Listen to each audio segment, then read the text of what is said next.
Hi, welcome to this Business Coach Kit training session. Every business needs a business plan, and your coaching business is no different. So in this training session, we're going to teach you how to create a business plan for your coaching business. And along the way, you're going to learn a little bit about systemization business plans.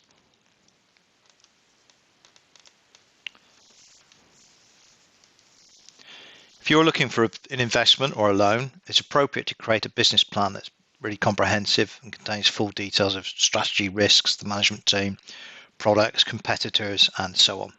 So quite a hefty document. If you need to do this, or if one of your clients needs to do this, the Business Coach Kit contains a template for this, as well as guidance on various tools such as SWOT and PEST, which you might use to create it. However, for most small businesses, most of the time, including your coaching business, this is complete overkill. Takes a large amount of time, goes out of date immediately, and spends its time on the shelf. And this is one of the reasons that business planning in small businesses has got sort of such a poor reputation. Business planning is a process and a skill. It's not a result. The aim is not to produce a pristine, fully complete, shining business plan. The aim is to have something which we use month in and month out to run the business and to forecast what the business is going to be doing over the next 12 to 36 months, and to take steps to make that forecast look the way we want it to look. So the plan is never finished. Every month we're adding in actuals and adjusting our 12 to 36 month forecast accordingly. Our plan needs to start simple and hopefully stay that way, unless it becomes obvious, for instance, that you need investment, in which case you need to perhaps come up with one of the more formal business plans. Systemization business plans are based on numbers with the minimum number of words to explain those numbers where necessary, if it's not obvious what the numbers mean. Not the other way around. We don't start out by writing a load of words and then, as an afterthought, add in some budgets at the end of it.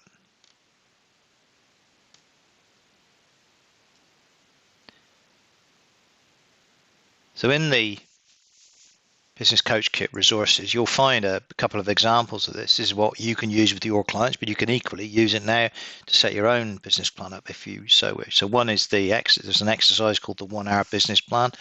Here's a picture of it. The other is one of the workshops in the workshop program. It's called the 1 hour business plan. Here's an extract, one of the slides from that workshop. So both of those things are what you will use with your clients, but you can, it's a good thing to use them yourself to do your own business plan. So we practice what we preach. But I'm just going to run through quickly essentially what these things do in the rest of this session today. So here are the questions that your business plan answers for you. These are the questions you need to ask yourself when you're creating the business plan. Number one, what revenue or turnover or sales, some people will call it, are you aiming for in the next 12 months? Number two, what costs are you going to incur in pursuit of that revenue? They may be direct costs, materials or labor, or indirect costs, overheads. Now, in a coaching business, there are almost zero direct costs, so essentially you've just got a bunch of overheads that are required to support that revenue. Third question, how much cash will you generate or consume from that plan? So assuming that you get some turnover and your costs are lower, then that's going to generate some cash. But if it's a while before you get revenue, then you might be putting cash out before you actually get any back in. So how much cash is that going to generate? And when you get to these, when you've got these three sets of numbers, you step back and look actually at the cash figure at the end of the year, perhaps the profit figure, net profit for the end of the year. So is that what you want? That's why you're in business. So when you're working with your clients, it's easier to start with revenue and costs and get down to cash and profit that way. But actually, it is all about the bottom right hand figure, the net profit for the year, and that's where you should start with your clients in terms of, what is it you need to achieve, and therefore how do we construct a plan and actions to achieve that. So let's suppose you're happy with the finance numbers. You think, yeah, that looks doable. I'm not going to be on the breadline. I'm going to be able to pay the mortgage and buy food and these things. So that looks like a good plan for me. Next question is, how many sales or what average order value will you need? So if you're just starting out, you're going to have to take a bit of a guess at your average order value, look around, look at what the competition's charging, think what you'd like to charge as a monthly or per hour rate, however you're going to do it, and take a stab at this. You need to have a go at this. Okay, you're going to assume an average order value, and that's going to tell you how many sales you'll need to achieve the revenue that you're looking for.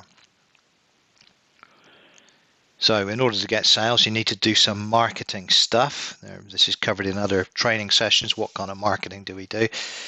And that needs to generate sales inquiries. So not every sales inquiry is going to turn into a sale. Some will be qualified out. Some you just won't manage to close the deal. So again, you're going to have to make an assumption when you start your business about what this conversion rate is going to be. You might say 1 in 3 or 1 in 2, and you build your plan accordingly. Over time, of course, these numbers become firmed up. They become real numbers, but at the moment, you just have to make some assumptions here. And that assumption is going to give you a number of sales inquiries. And the next question is, okay, well, what am I going to do? What marketing activities am I going to do to deliver this number of inquiries? That might be networking or seminars, whatever. And then finally, are these marketing costs allowed for? So just go back to my costs and point 2. If I'm going to do lots of email marketing, have I allowed for that cost in my costs? So just kind of close the loop there. And that's it, really. These are the questions that you need to work through to come up with your business plan. So here's a little spreadsheet representation of that process. So you can see across the top we've got months 1 to 12 for our first year, and then we've actually got a couple of columns, just totals for year 2 and 3. You don't need to worry about those just now if you don't want to, but usually it's not too much of a strain to say, well, I'm expecting to do more in year 2 and then more in year 3, and I'm going to put those numbers down. So it gives me something to aim at and something to work towards as my plan gradually shifts a month to the right each month. I'm going to do some marketing activities. So this is showing network seminars and a couple of others. Whatever you've decided to do for marketing, you need to show that across here. So I'm going to do, 6 networking events a month. I'm going to do 1 seminar every quarter, so on and so forth. So this is the plan, this is the action that you're going to take. And that's going to give me this number of leads, which is going to result in this number of sales and this number of clients. So my monthly income per client, my average order value is going to be X. So you can see how you're building up month by month from the marketing activities you do through to income. And then we have income, the costs that we've talked about, any other costs, marketing and any other costs, and net profit. And then finally, these are the all-important lines. Cash brought forward, cash carried forward. So at the start of the month, I had this much in the bank. If I've made a profit, I add that to the money in the bank. If I've made a loss, I take it away from the money in the bank. The key thing here is that most businesses, startups that fail, they fail because they run out of cash. Why did they run out of cash? Because they didn't have enough to start with. They had unrealistic expectations about future cash flows. So here's some other points. Don't forget one-off items. So if you're going to set up a website, do some branding, maybe pay for insurance, these things, they need to be in here somewhere. Okay, so in terms of other costs, you need to be putting those into the months you think that the cash is going to leave the bank. Build up your other costs line. Don't, buy everything you can think of. Do a list of all the things you might spend money on, not forgetting that you need to pay yourself a salary. You need to be able to live as a result of running this business. So that needs to come out of it. And finally, be realistic when you will sign your first client. You don't know when this is going to be, but it's not going to be month 1. and hopefully it won't be as far away as month 12. So you might say, well, I'm going to assume month 3 or month 6, something like that. And clearly, the further out you assume that, the more cash you need at the start of the plan, and the more conservative you've been, and the more likely you are to be pleasantly surprised.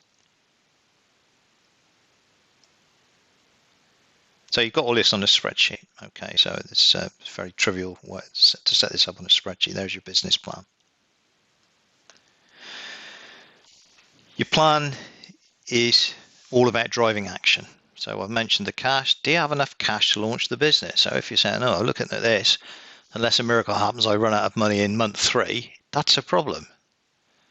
Now's the time to do something about it. Either get hold of some more cash, maybe get some investment or a loan, or trim your costs, or think about a different business.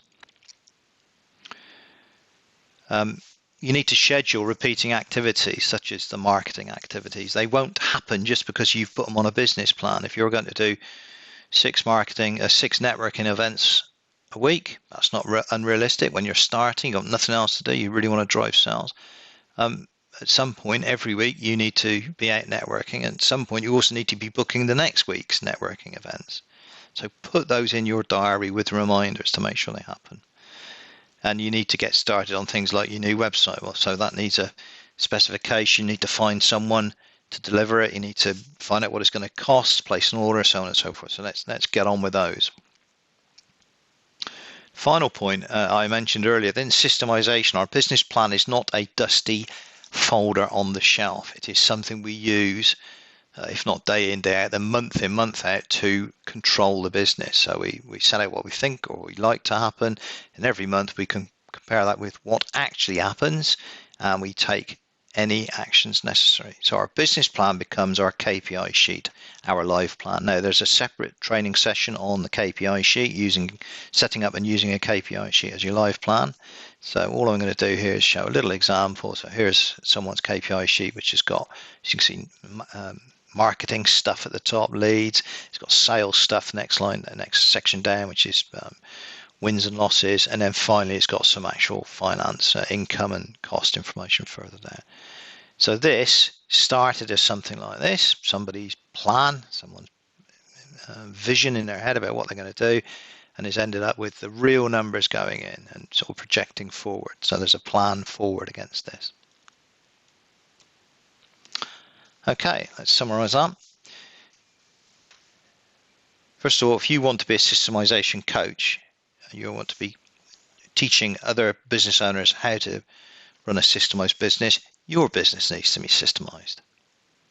Okay, it will be pretty usual for you to be working with clients, encouraging clients to set up business plans, KPI sheets. So you need to have one for your business. You need to be completely comfortable with this skill. So that's one reason for doing it. Second reason is you need a business plan for your business, as do your clients. You need a plan to provide a roadmap and keep you on track, and tell you if you're going to have enough cash in the bank.